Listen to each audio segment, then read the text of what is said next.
Bapa yang baik, sungguh kami sangat bersyukur kepadamu Bapa, karena kami ada sebagaimana kami ada itu semua karena anugerah Tuhan. Tiba saatnya bagi kami untuk lebih lagi memuji dan mempermuliakan nama-Mu. Tuhan, pimpin ibadah kami dari awal pertengahan hingga akhir. Hanya di dalam nama Tuhan Yesus kami berdoa. Haleluya. Amin. Kita angkat satu pujian, Bapa Kau sungguh baik.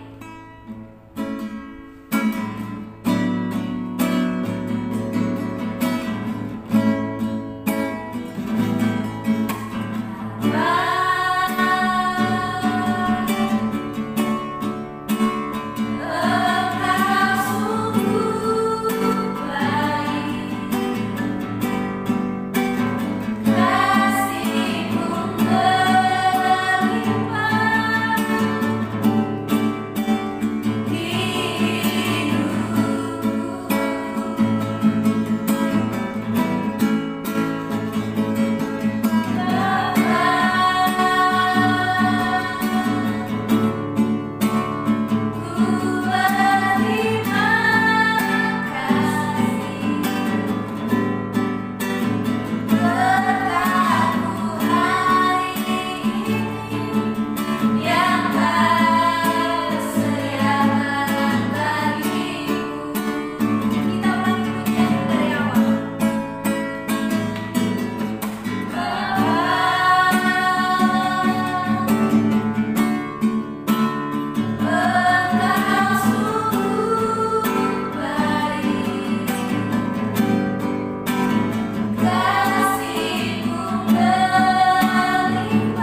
Tuhan Yesus tetap ada buat kita semua dalam keadaan apapun.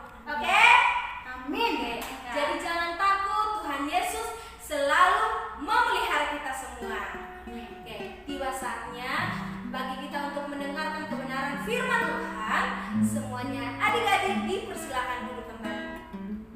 Dan lipat tangannya, tutup matanya karena kita akan memuji Tuhan. Mata kecil ini.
manis kita berdoa. Terima kasih Tuhan Yesus yang baik. Betapa Tuhan Yesus baik dalam kehidupan kami. Kami masih bisa memuji Tuhan, bersuka cita untuk Tuhan. Kami sangat berbahagia punya Engkau Tuhan Yesus yang baik. Sebentar Tuhan kami mau mendengarkan firman-Mu. Biarlah Tuhan cerita firman Tuhan yang akan dibawakan ke sekolah minggu adalah cerita firman Tuhan yang benar-benar menjadi berkat dalam hidup kami. Dan kami menjadi anak-anak Tuhan yang melakukan firman. Terima kasih Tuhan Yesus, berkatilah kakak yang akan menyampaikan. Berkati dia Tuhan sehingga apa yang disampaikan benar-benar berasal daripada Tuhan. Terpujilah Tuhan Yesus Kristus, haleluya, amin.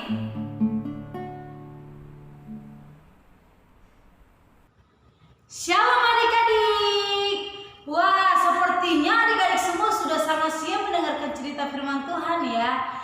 Kalau begitu, sekarang kita akan berdoa dulu sebelum kita masuk firman Tuhan.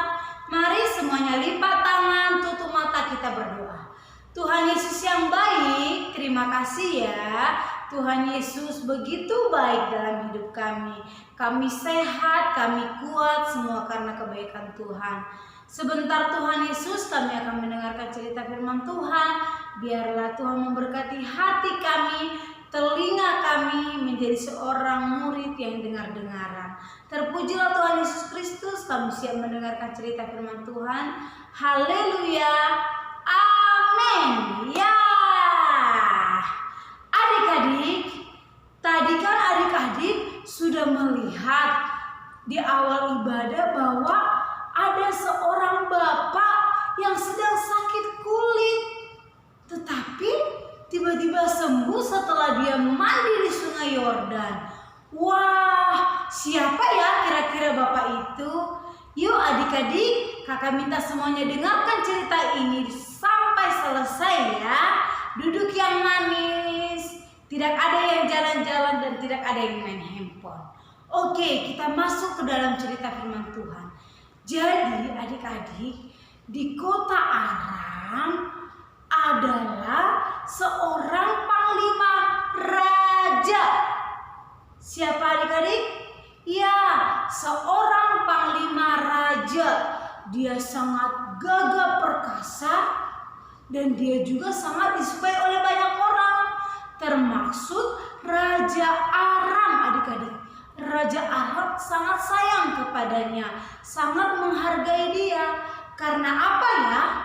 Ternyata karena melalui panglima raja ini, Raja Aram sering sekali menang ketika menghadapi perang adik-adik. Adik-adik ada yang tahu nggak namanya? Ya, namanya adalah panglima raja. Dan dia adalah seorang yang bernama Naaman. Sudah dengar? Ya, Naaman. Namanya adalah Naaman. Dia ini panglima raja yang gagah perkasa. Badannya begitu besar, tegap. Wah, ganteng lagi ya adik-adik ya. Nah, tapi adik-adik tahu nggak? Walaupun karena dia sering sekali orang Aram jadi menang ketika berperang, banyak sekali sayang kepadanya, tetapi ada satu hal yang membuat dia sangat sedih adik-adik. Tahu nggak apa? Dia itu kena sakit kusta. Wah, kena sakit kusta jadi kulitnya itu busuk adik-adik. Jadi ngeri sekali. Kak Erika juga melihatnya sangat kasihan ya adik-adik ya. Nah adik-adik, dia kena sakit kusta. Dia berusaha pergi berobat ke sana kemari, tidak kunjung sembuh. Dia tidak sembuh-sembuh. Kasihan sekali ya adik-adik ya. Sampai akhirnya dia tertidur di rumahnya, terbaring lemah. Adik-adik coba boleh lihat ini. Dia terbaring di rumahnya. Dan pada akhirnya dia kan di rumah punya mbak yang suka bantuin istrinya dalam mengerjakan pekerjaan rumah. Nah, mbaknya ini adalah seorang yang berasal dari Israel. Dan dia tahu bahwa di Israel ada seorang abdi Allah, abdinya Tuhan yang bisa berdoa kepada Tuhan dan akan menyembuhkan orang yang sedang sakit. Akhirnya dia beritahu kepada nyonyanya adik-adik, karena dia sudah sangat kasihan melihat tuannya ini. Coba adik-adik lihat video ini. Nyonya, sekiranya tuanku raja menghadap nabi yang di Samaria itu, tentulah dia akan menyembuhkan tuanku dari penyakitnya. Baiklah, akan saya sampaikan kepada panglima.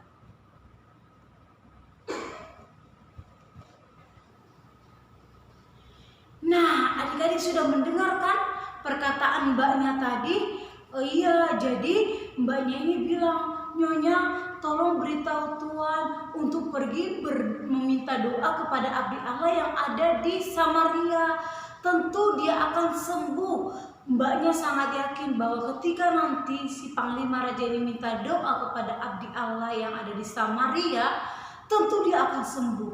Dengan percaya diri dia sampaikan kepada nyonyanya. Mendengar itu, istri Naaman cepat-cepat pergi menemui Naaman ini, si panglima raja ini. Dia beritahulah, mbak kita yang ada di rumah berkata bahwa kamu harus pergi meminta doa kepada abdi Allah dan tentu kamu akan disembuhkan olehnya. Mendengar itu langsung dengan semangat Naaman pergi. Dia pergi berpamitan kepada raja. Dia sampaikan bahwa dia akan pergi berobat, pergi meminta doa kepada abdi Allah yang ada di Samaria, di kota Israel. Begitu adik-adik. Lalu raja ini mengizinkan. Raja juga sangat sedih ketika melihat dia sakit adik-adik. Jadi raja juga ingin dia sembuh. Akhirnya raja mengizinkan. Oke, baiklah, kamu saya izinkan untuk pergi ke sana. Dengan cepat adik-adik dia naik kereta kudanya bersama orang-orang anggotanya menemani dia untuk pergi berobat. Lalu mereka pergi naik kuda. Mereka pergi dan sesampainya di sana adik-adik, sampailah mereka di depan rumah abdi Allah itu adik-adik. Mereka sampai di sana dan dia sudah menantikan abdi Allah ini untuk keluar dan menemui dia begitu adik-adik. Lalu dia nanti akhirnya keluarlah seseorang dari rumah abdi Allah ini. Wah, ternyata yang keluar bukan abdi Allah ini adik-adik, tetapi orang suruhannya gitu. Dia yang datang menemui Naaman dan dia berkata, "Apa yang kau inginkan datang ke sini?" Dia bertanya seperti itu. Lalu Naaman bilang, "Saya ingin bertemu dengan abdi Allah itu.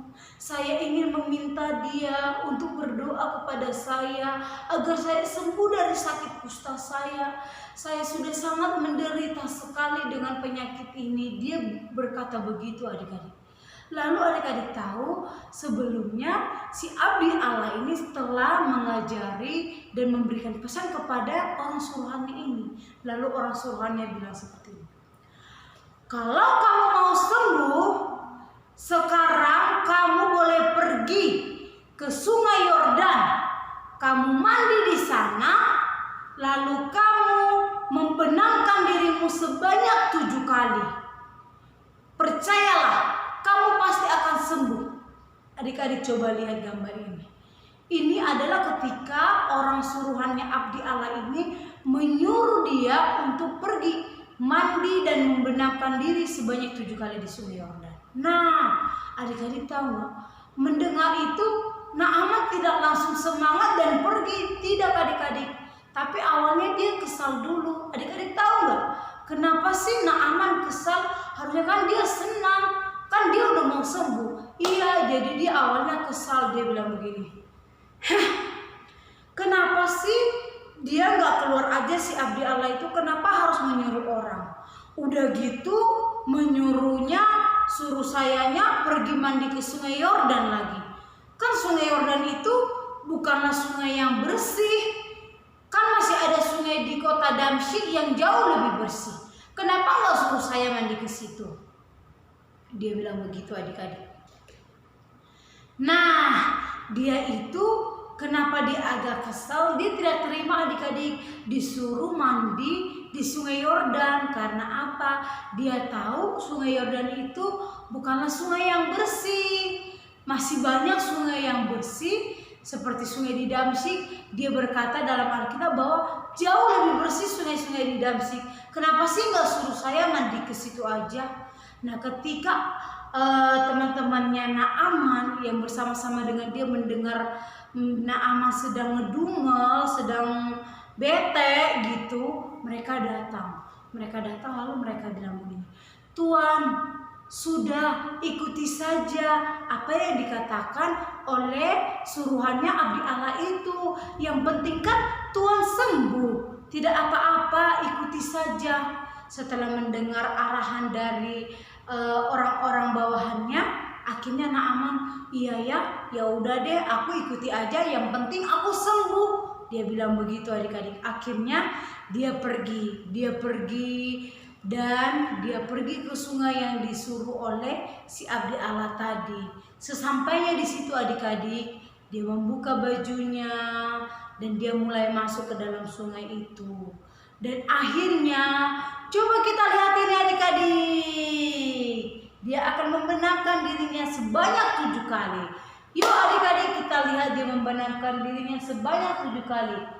Kita hitung sama-sama ya. 1, 2,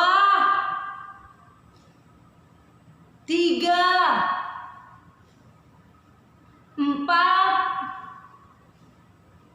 5, 6, 7.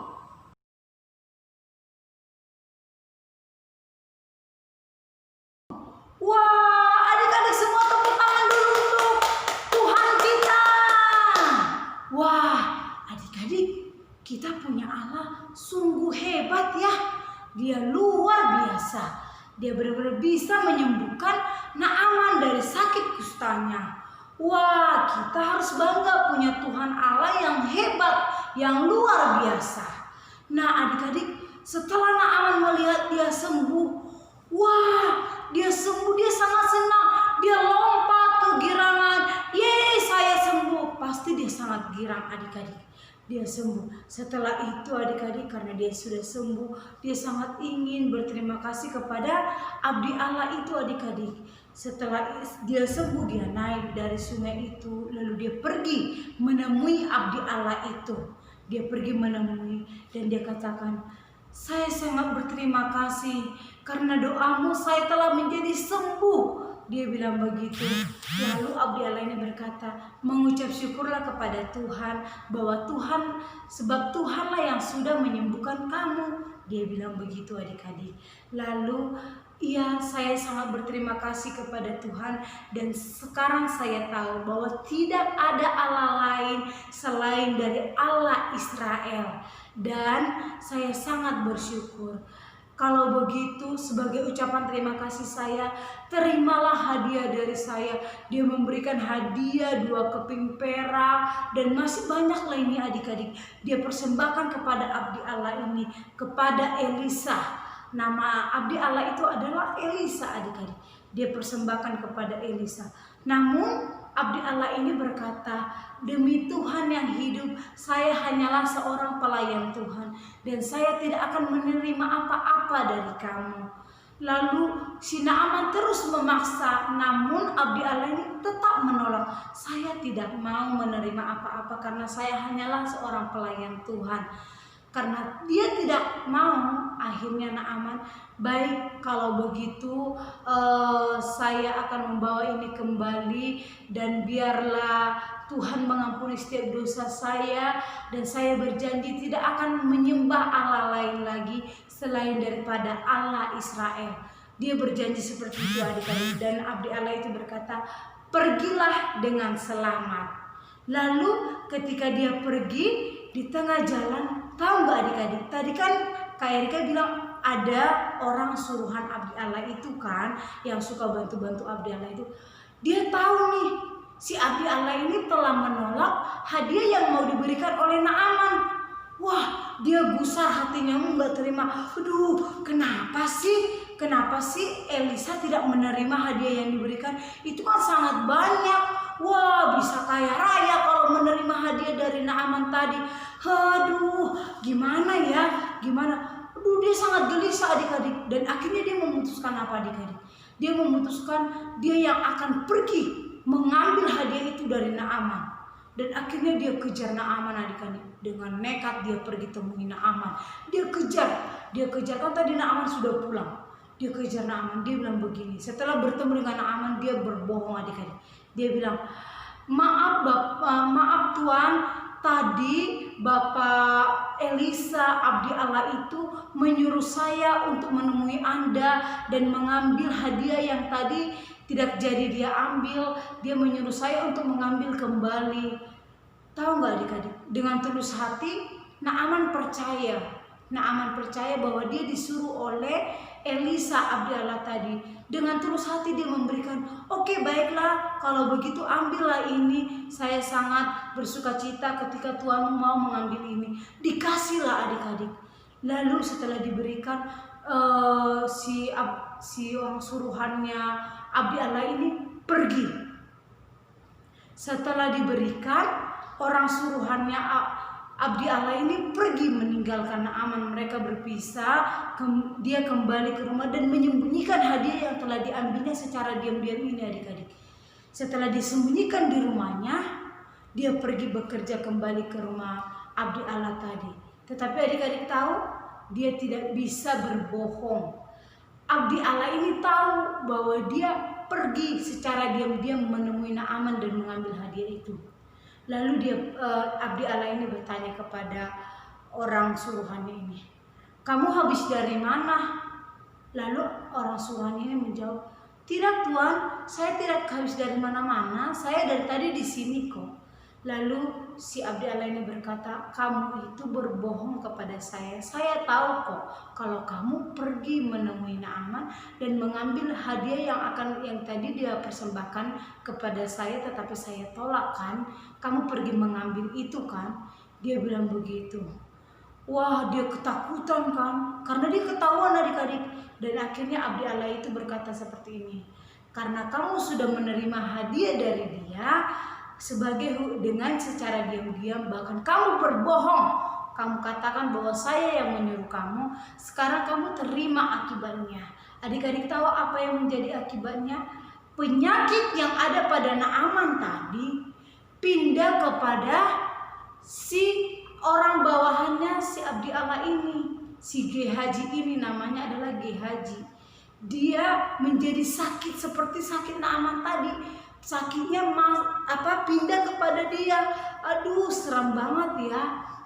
Ternyata orang yang serakah itu tidak baik adik-adik, dan sangat berbahaya adik-adik. Coba tadi dia tidak sakit kusta, tapi karena dia berbohong hanya karena serakah, akhirnya dia kena sakit kusta. Nah adik-adik, firman Tuhan hari ini mengajarkan kita untuk tidak menjadi seorang anak yang serakah, mengingini milik orang lain. Itu tidak boleh. Kita semua punya berkat masing-masing.